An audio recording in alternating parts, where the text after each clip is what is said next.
सांच को आज किया। बहुत पहले की बात है। एक किसान का बेटा अकेले जंगल से जा रहा था।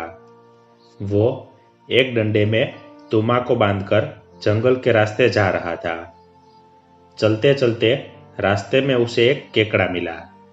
वो किसान के बेटे के पीछे पीछे चलने लगा। किसान का बेटा केकड़े को देखकर उससे कहता है, तुम मेरे पीछे पीछे कहाँ जा रहे हो? मुझे बहुत दूर जाना है। तब केकड़ा किसान के बेटे से कहता है, भैया, साथ में हमराही होने से रास्ता आसानी से कट जाता है। आप मुझे अपने साथ ले चलिए।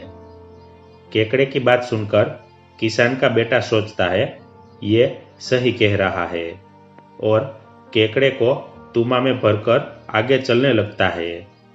चलते चलते वो थक जाता है और एक घने पेड़ के नीचे आराम करने लगता है। उस पेड़ में सांप और कौवा रहते थे। जो भी उस पेड़ के नीचे रुकता था उसे मारकर खा लेते थे। उनका आतंक फैला हुआ था। वहां के राजा ने मुनादी कराई थी कि जो भी सांप और कौवे को मार डालेगा उससे राजकुमारी का विवाह करा दिया जाएगा और आधा राज्य दे दिया जाएगा। थोड़ी देर बाद किसान के बेटे को नींद आ गई। उसे सोता देख सांप नीचे आकर उसे काट लेता है। किसान के बेटे की मृत्यु हो जाती है। कौवा नीचे उतर आता है। सांप और कौवा बंटवारा करने लगते हैं। कौवा कहता है, तुम पैर के हिस्से को ले लो, मैं सिर के हिस्से को ले लेता हूँ। उन दोनों की बात केकड़ा सुन रहा था। वो तुमा से बाहर आता है और सांप के गले को अपने पंजे से पकड़ लेता है और कहता है, मेरे मित्र को जीवित करो, नहीं तो तुम्हारे प्राण भी नहीं बच पाएंगे। सांप अपने आप को छुड़ाने की बहुत कोशिश करता है। उतने में लकड़ी का डंडा भी कौवा को मारने लगता है। वो अधमरा हो जाता है। दोनों गिड़गिड़ाने लगते हैं कि हमें माफ कर दो।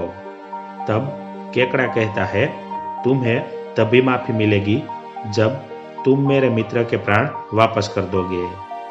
सांप किसान के बेटे का जहर खींच लेता है। जहर खींचने के बाद किसान के बेटे को होश आ जाता है। वो कहता है, मैं बहुत देर तक सो गया। केकड़ा किसान के बेटे को सारी बातें बता देता है। किसान का बेटा कहता है, इन्हें जीवित छोड़ना ठीक नहीं है। ये इसी प्रकार और लोगों के प्राण लेंगे। किसान का बेटा सांप और कौवे के सिर को काटकर गमछे में बांध लेता है और आगे बढ़ता है। वहीं पास में एक चरवाहा इस घटना को देखते रहता है। जैसे ही किसान का बेटा आगे जाता है, वो आता है और सांप और कौवे के शरीर को पकड़कर राजा के दरबार में पहुंच जाता है और राजा से कहता है कि मैंने सांप और कौवा को मार दिया है। उसकी बात सुनकर सारी प्रजा के लोग उत्साह से झूमने लगते हैं कि उन्हें सांप और कौवे के आतंक से मुक्ति मिल गई। अब राजा को अपने वचन का पालन करना था। वो राजकुमारी का विवाह चरवाहा के साथ करने की तैयारी करने की घोषणा करते हैं। राज्य में राजकुमारी के विवाह की तैयारियां होने लगती है। ये समाचार पूरे राज्य भर में फैल जाती है। प्रजा दोगुनी खुशी मनाती रहती है। एक तो कौवा और सांप के आतंक से मुक्ति मिली और दूसरी राजकुमारी के विवाह की। सब चरवाहे की प्रशंसा करते रहते हैं। घूमते घूमते किसान का बेटा भी उसी राज्य में पहुंच जाता है। राज्य में उत्साह देखकर वो सबसे पूछता है कि क्या हो रहा है। लोग उसे अपनी खुशी का कारण बताते हैं। उनकी बात सुनकर किसान का बेटा आश्चर्य में पड़ जाता है और सबको बताता है कि सांप और कौवे को मैंने मारा है। धीरे धीरे ये बात राज दरबार पहुंच जाती है। मंत्री राजा से कहते हैं कि एक परदेशी आया है और वो कह रहा है कि सांप और कौवे को उसने मारा है। राजा आज्ञा देते हैं कि उस परदेशी और चरवाहे को बुलाया जाए। चरवाहा और किसान का बेटा दोनों राज दरबार में पहुंचते हैं। राजा उनसे सबूत दिखाने के लिए कहते हैं। किसान का बेटा सांप और कौवे के कटे हुए सिर दिखाता है तथा चरवाहा शरीर को दिखाता है। अब राजा सोचने लगते हैं कि इसकी बात सही है। वो कहते हैं कि इस घटना का आपके पास कोई गवाह है क्या? चरवाहा तो चुप रहता है, लेकिन तुमा के अंदर से केकड़ा बाहर निकलता है। उसे देखकर सब हंसने लगे कि यही किसान के बेटे का गवाह है। लेकिन केकड़ा उनकी हंसी की परवाह नहीं करता है और सारी बातें क्रम से बता देता है। केकड़े की बात सुनकर राजा को विश्वास हो जाता है। अब गवाही देने की बारी चरवाहे की रहती है। वो कुछ भी नहीं कह पाता है।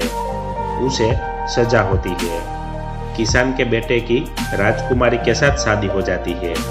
वो राजमहल में रहने लगता है। सभी सुख सुविधा के होते हुए भी उसका मन वहां नहीं लगता था। वो राजकुमारी से कहता है कि मेरे पिताजी ने मुझसे कहा है हमेशा मेहनत करके अपना जीवन बिताना। बिना मेहनत किए भोजन करना पाप के समान होता है। वो राजा के खेत में काम करने लगता है। किसान के बेटे को खेत में काम करते देख प्रजा के लोग उसकी हंसी उड़ाने लगते हैं। जितने मुंह उतनी बातें होती है।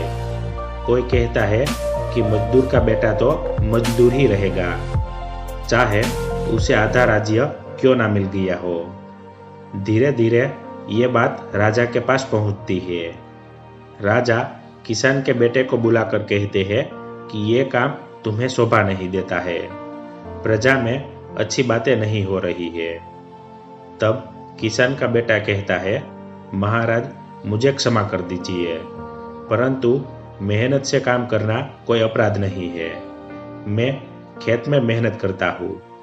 राजा का दामाद होकर भी जब मैं मेहनत करूँगा तो प्रजा के अंदर मेहनत करने का भाव जागृत होगा।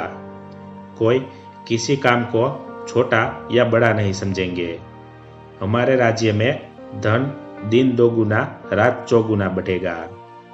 यहाँ कभी भी अकाल और भूखमरी नहीं होगी। अपने दामाद के विचार सुनकर राजा गदगद हो गई है और उसे गले से लगा लिया। उन्हें विश्वास हो गया कि उनका दामाद मेहनती होने के साथ साथ विचारवान भी है। राजा ये घोषणा कर देते हैं कि मेरे बाद मेरे राज्य का उत्तराधिकारी मेरा यही दामाद होगा। राजा की घोषणा सुनकर दरबार में उत्साह फैल गया। धन्यवाद।